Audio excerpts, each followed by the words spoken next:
It's completely different from the Halloween culture that's associated with it now. It's more about those you've lost, who've moved over, going back generations upon generations upon generations of our clan, of our people, of our families.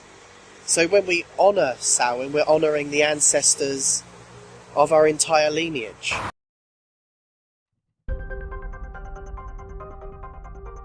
More and more Christians are engaging in Halloween and being encouraged to do so by their pastors, bishops, priests, elders, and even some of the most prominent Christian leaders in America. In ancient Britain and Ireland, the Celtic festival of Samhain Eve was observed on October 31st, at the end of summer. It was an occasion for one of the ancient fire festivals when huge bonfires were set on hilltops to frighten away evil spirits.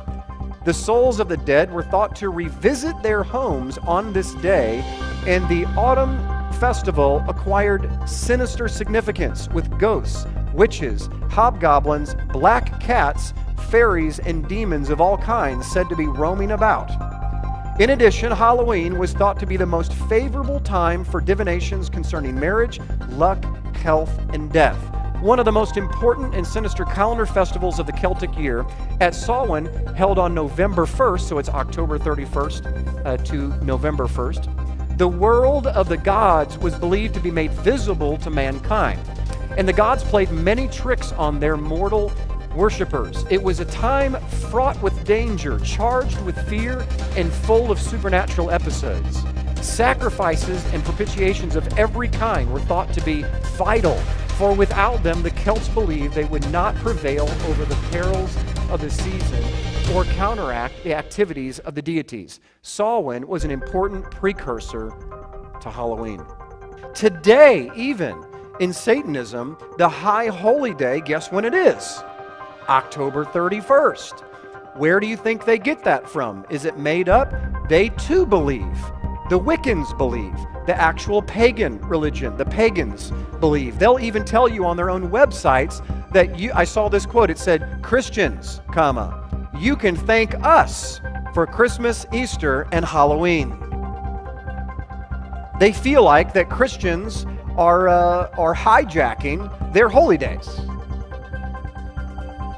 Now, I don't know about you, but that's a strange paradox when you have Satanists that are upset because Christians are celebrating their holy day. But I want you to highly consider that this day is not holy. It's an unholy day. It's an unauthorized day. And the precedent in Scripture for taking something that is pagan, the golden calf incident alone, and trying to Christianize it and lift it up to God is forbidden in Scripture. It's forbidden when we do pagan things in pagan ways and not Bible things in Bible ways. Because when He looks down and He sees these little children dressed up as whatever, at the same time, because He's outside of time, He sees little children being sacrificed with bonfires and the people dressing up as demons to try to trick the demons to leave them alone. He has not called His people to mix for the purpose of witnessing. The biblical definition of witnessing is to be holy. And the definition of holy is to be kadosh, separated. I think we are very much aware of the fact that there is a distinction between being a Christian and being a non-Christian.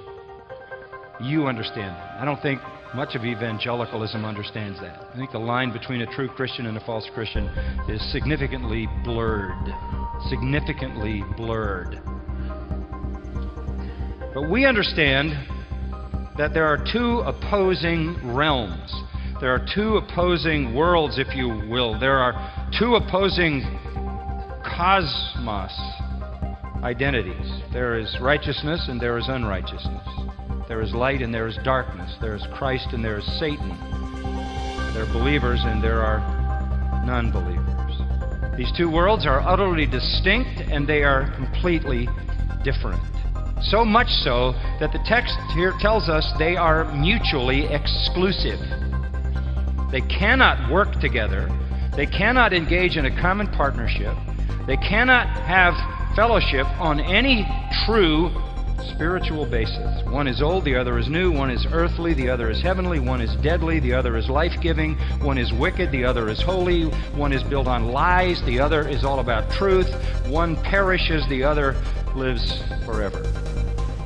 And that is Paul's message here, to make it clear that believers cannot live in both those worlds. Love not the world, neither the things that are in the world. All that is in the world, the lust of the flesh, the lust of the eyes, the pride of life, is of the world and perishes.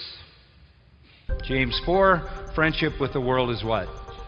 Enmity with God. You cannot be a friend of the world and a friend of God. It's a clean break. Be not conformed to this world, but be transformed. Romans 12:2.